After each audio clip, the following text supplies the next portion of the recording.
నిజామాబాద్ జిల్లా ఆర్మూర్లో కళ్యాణ లక్ష్మి షాదీ ముబారక్ చెక్కుల పంపిణీ కార్యక్రమం నిర్వహించారు. ఆర్మూర్, ఆలూరు మండలాలకు చెందిన లబ్ధిదారులకు కళ్యాణ లక్ష్మి షాదీ ముబారక్ చెక్కులు ఎమ్మెల్యే పైడి రాకేష్ రెడ్డి, రాష్ట్ర విత్తనాభివృద్ధి సంస్థ చైర్మన్ అన్వేష్ రెడ్డి అందజేశారు.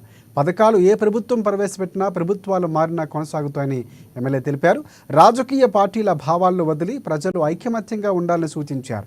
రానున్న సర్పంచ్, జడ్పీటీసీ ఎన్నికల్లో ప్రజాప్రతినిధులు ఆచితూచి ఎన్నుకునే బాధ్యత ప్రజలదేనని ఎమ్మెల్యే రాకేష్ రెడ్డి సూచించారు.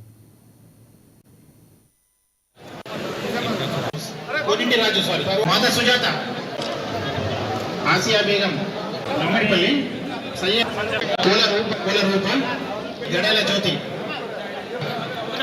కవిత.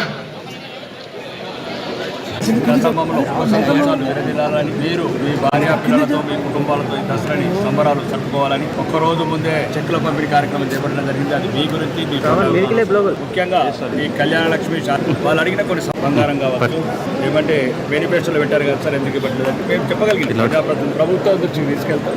అయితే ఇక్కడ అడుగుతారని ఇక్కడ వేలుపూర్లో, ముక్కాల్లో ఎట్లా ప్రజలనే ఆ రకంగా అడిగితే అక్కడ ఉన్న సంఘటనల వల్ల కొద్దిగా గొడవలు జరుగుతాయి. ఇక్కడ కూడా ప్రజలు అడిగితే నేనేమో రెచ్చగొడతామనుకుంటున్నాను, కానీ నేను రెచ్చగొట్టే నాయకుని కాదు, ప్రజల్ని ఆలోచింపజేస్తారు. ఒకవేళ సరైన అబద్ధ వాగ్దానాలు ఇచ్చినట్టు మీరైతే వచ్చే మున్సిపల్ ఎలక్షన్లోనే స్థానిక దానికి సమాధానం చెప్పండి.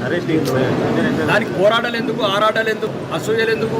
ఏదైతే ప్రజలకు మీకు బంగారం ఇస్తాను ఇవ్వలేదు, రుణమాఫీ మొత్తం చేస్తాను చేయలేదు, 2500 మహాలక్ష్మి కౌలు రైతులకు డబ్బులు ఇస్తామని ఇవ్వలేదు, కొత్త బస్సులు వేస్తామని వేయలేదు, ఇవన్నిటికి సమాధానం రాబోయే స్థానిక సంస్థల ఎన్నికలలో సమాధానం చెప్పండి. గౌరవనీయ బాబాసాహెబ్ అంబేద్కర్ గారు భారతరత్న, ప్రపంచ జ్ఞాని ఇచ్చిన రాజ్యాంగం ప్రకారం మనకు ఒక మంచి పవిత్రమైన